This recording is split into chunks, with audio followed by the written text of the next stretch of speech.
సదాశివసమారంభాం వ్యాసశంకరమధ్యమాం అస్మదాచార్యవర్యంతాం వందే గురుపరంపరాం.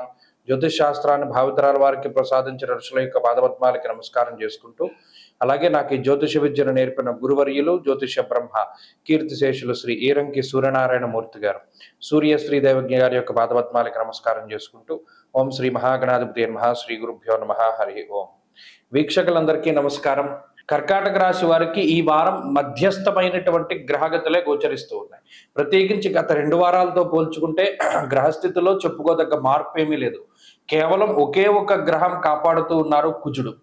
ఈ కుజుడు గనక కాపాడకపోతే కర్కాటక రాశి వారు మానసికమైనటువంటి భయంతో ఏమైపోయేవారో అనేటువంటి సందిగ్ధత ఏర్పడుతుంది. కారణం ఏంటి అంటే, వ్యయస్థానమందు గురు శుక్రులు, జన్మ రాశి యందు రవి బుధులు, అటు శారీరక శ్రమ ఉంటుంది, ఖర్చు, ఎంతో శ్రమపడి సంపాదించినటువంటి ధనం అన్యాక్రాంతం అయిపోతూ ఉంటుంది. అంటే ఎంత కష్టపడి డబ్బు సంపాదించినా ఏ రూపాయి నిలవనటువంటి పరిస్థితి కర్కాటక రాశి వారిది. అష్టమంలో రాహు ఉన్నాడు, 9వ స్థానంలో శనేశ్వరుడు వక్రించి అష్టమ స్థాన స్థితి ఫలితాన్ని ఇస్తూ ఉన్నారు. ఏ పని మొదలుపెట్టినా అవ్వకపోవడం, ప్రతి ఒక్కళ్ళు వ్యతిరేకిస్తూ ఉండడం, అసలు మనం ఒంటరిమైపోయామా, మన ఒక్కరమే కష్టపడవలసి వస్తుంది. అంటే ఎలా ఉంటుందంటే, ఆఖరికి కుటుంబ సభ్యుల యొక్క సపోర్ట్ కూడా దొరకనటువంటి పరిస్థితి కర్కాటక రాశి వారిలో ఉంటుంది.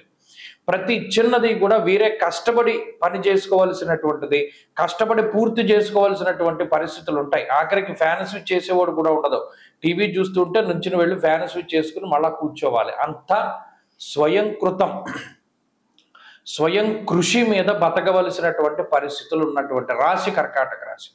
దీంట్లో కుజుడు గనక సపోర్ట్ ఇవ్వకపోయి ఉంటే రాశివారు చాలా ఇబ్బంది పడేవారు. ఎందుకంటే మరి మిగతా అన్ని గ్రహాలు ప్రతికూలంగా ఉన్నప్పుడు కుజుడు కూడా యోగించకపోతే ఈ రాశివారు ఏమైపోయేవారు అని చెప్పి అనుకుంటూ ఉంటారు సార్. ఎందుకంటే ఇష్టసిద్ధి సదారోగ్యము, విత్తలాభ సదారోగ్యం, ఇష్టసిద్ధి సుఖావహ అన్నది శాస్త్రం. ఇక్కడ డబ్బుని కుజుడే ఇస్తున్నారు, ఎంతో కష్టపడి సంపాదిస్తున్నారు కర్కాటక రాశి వారు, కానీ మిగలడం లేదు. ఏ వచ్చిన రూపాయి వచ్చినట్టు ఖర్చు అయిపోతూ ఉంటుంది. కొన్ని అవసరపు ఖర్చులు, కొన్ని అనవసరమైన ఖర్చులు, ఇది పెట్టినా మనం ఖర్చు పెట్టినా ఉపయోగం లేదని తెలిసినా ఖర్చు పెట్టవలసినటువంటి పరిస్థితులు ఉంటాయి. కొన్ని శుభ కార్యక్రమాలకైతే కొన్ని అనవసరమైన వాటికి ఖర్చు అవుతూ ఉంటాయి. ఇలా మీ కష్టము అనేటువంటిది, దాని విలువని ఇతరులు తెలుసుకోరు. ఇది ప్రధానమైన సమస్య. మీరు ఎంత కష్టపడుతున్నారన్నది కుటుంబ సభ్యులు కానీ మిగతా వారు కానీ తెలుసుకోరు. ఇదే ఉందిలే, ఎవరైనా కష్టపడతారనేటువంటి మాదిరిగా మాట్లాడుతూ మీ మానసికంగా మిమ్మల్ని ఇబ్బంది పెడుతూ ఉంటారు. కాబట్టి కుజుడు ధైర్యాన్ని ఇస్తూ, డబ్బుని ఇస్తూ, ఎక్కడికక్కడ సపోర్ట్ని ఇస్తూ, నిలబెడుతూ ముందుకు తీసుకెళ్తున్నటువంటి గ్రహం ఈ రాశి వారికి. కాబట్టి అదే కంటిన్యూ అవుతుంది ఈ వారంలో కూడా. మీ స్వశక్తిని నమ్ముకోండి, ఎవరి మీద ఆధారపడకండి, మంచి ఫలితాలు సంప్రాప్తమవుతాయి. కర్కాటక రాశి వారు ఈ వారం మరింత అనుకూలమైనటువంటి ఫలితాన్ని సాధించడానికై అమ్మవారి యొక్క ఆరాధన, ప్రతినిత్యము దేవీ ఖడ్గమాల స్తోత్రాన్ని పారాయణ చేయడం చెప్పదగినటువంటి సూచన.